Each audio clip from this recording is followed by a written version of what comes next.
Hello folks, it's GotAUkulele review day. This again, as always, the summary review, the video. Read the full review below, you'll get a lot more detail. Consider the Patreon, consider subscribing to GotAUkulele, and then you'll be the first to know when a new one goes up. This is a new brand for the page, a brand I'm really excited to feature since I saw them first make a huge buzz at NAMM 2019, and some of the world's greatest ukulele specialist stores, including Southern Ukulele Store, who have loaned me this one for the review, were keen to bring them back to their stores and move them on. The brand is called The Rebel, and this is the hugely intriguing The Rebel Cheesecake Super Concert. The Rebel, Bangkok-based small team of luthiers making instruments, very high-end instruments.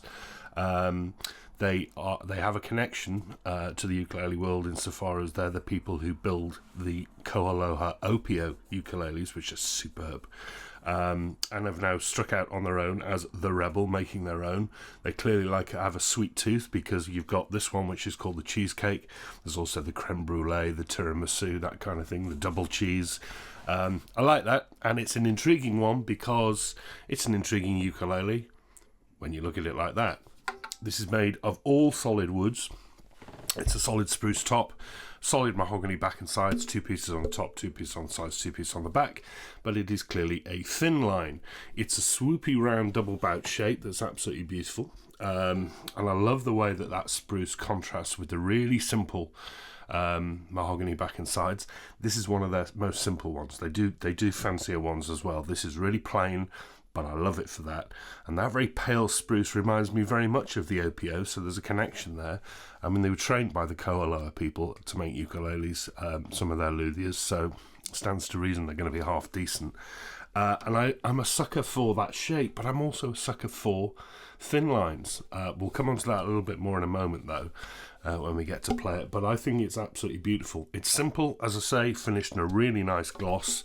Not much to say about the grain on the mahogany, but it is neat, tidy, really well put together. Feels great. Does it look like a cheesecake? I guess. The bridge is made of ebony. It's a tie bar bridge, nice and small, diminutive, and a nice shape. And that is a straight, what looks like new bone saddle in there. Looking inside, really simple, incredibly tidy, very thin braces, not notched linings as you can see, straight bent linings, but absolutely no mess in there at all. And there's nothing else to say about the top because there's no other decoration, there's no banding, there's no sound hole rosette. But as I say, I like it for that. Up to the neck. This is typically Far Eastern. It's a bit too rounded on the profile for me, but not much. It's made of mahogany. There's a joint at the heel down here. I love the shape of this swoopy heel. If there's a joint at the headstock, I can't see it. I suspect there isn't. And whilst it's a bit round on the back, it is 37 across on the nut. Now, the string spacing, though, is only about 27. And we'll come on to why in a moment, because we're going to now talk about the fingerboard. Ebony, really nice and dark, really nice condition. But that is quite heavily edge-bound. And that's a Koaloha trait. You see this on Koaloha. It means there's absolutely no reason you're going to get sharp edges because the frets don't actually reach the edge of the fingerboard. So the string spacing has to be that little bit narrower, otherwise the strings would pop off the edge of the frets. That's not a complaint because 27 is pretty comfortable, to be honest, from G to A, and this is a comfortable neck, as we'll talk about when I get on to play it. But the big deal here, of course, is this is a super concert, so that is a tenor scale neck. So you get 1, 2, 3, 4, 5, 6, 7, 8, 9, 10, 11, 12, 13, 14 to the body, 15, 16, 17, 18, 19. Nice long neck on a concert. A few people will say, actually, the scale length of the instrument is what you should name it after. So this is actually a small body tenor, but they call it a super concert or a long neck concert, and whatever, does it really matter? It's a tenor scale instrument with a concert scale body. There we are. I love the fact that the outward fret markers are these sort of geometric wooden inlays, and that's it. Don't know what they represent, but I like them. It's the first nod to sort of decoration and sort of it being a bit eclectic. Thankfully, you get dot position markers on the side as well. So beyond that nut, and as I say, wide nut, narrower spacing, but not uncomfortable. I love this headstock, really nice shape, and these sort of chamfered edges, because this is an ebony face plate put on. That's really attractive. That's the Rebel logo, which looks like an origami bird, I think. And oh yeah, GotAUPT tuners, gold hardware, keystone shaped buttons. These are sublime. They look like friction pegs. They're gears. They're absolutely wonderful tuners. Absolutely no gripes with that. And there you go. Comes with unnamed strings. I'm fairly sure they're fluorocarbon, clear fluorocarbon, maybe fishing line, but they're all right. And you also get this garish sort of plastic coated gig bag. I don't like that. It's a very nice gig bag, nice neck pocket and support and stuff inside it, but it reminds me of a pencil case I had at school in the 1970s, and that comes in at an Opio sort of price. This is $7.49 in the UK, so it's not an inconsiderable amount of money. It is a serious amount of money. Not the highest end. We're not up to sort of Kamakas and full-on Hawaiian koalas. But it's serious. But it's seriously well made. It's extremely well put together. It feels wonderful to hold.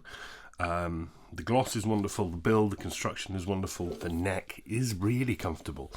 It's light, really nicely balanced as well. I can't find anything wrong with the build at all, really. And if you don't like it this plain, as I say, they do more fancy ones. Thin lines, sometimes really good, like the Carla Travels. They're amazing for the projection they put out.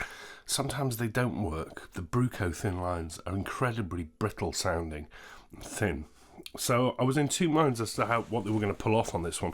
I shouldn't have worried. These people are making ukuleles for koaloa. They know what they're doing, because the volume is fantastic. Really loud. You're going to have to trust me on this. Obviously, I'm running through a mixer here. Trying not to blow the microphone. YouTube compresses it. It is loud. The projection is good. The sustain is pretty good too. But most of all, what I like is the range of the tone. It's not overly bright, considering you've got all that spruce on the top and a thin body. The bass is coming through, the mids are coming through. That is the sign of a very good build.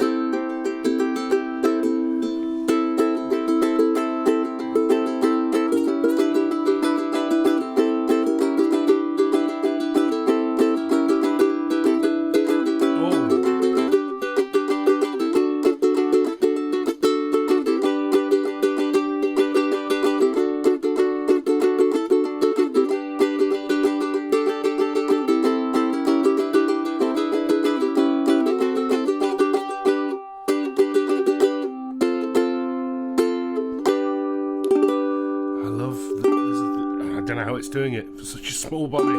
The jangle. Fingerpicked is really chimey and pretty.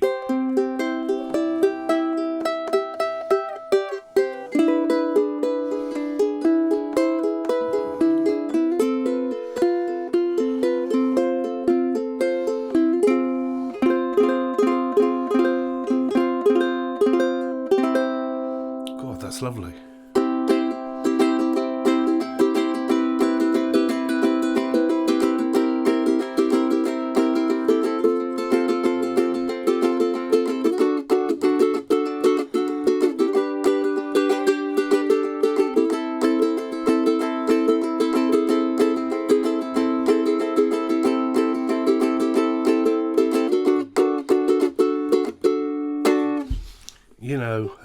You know.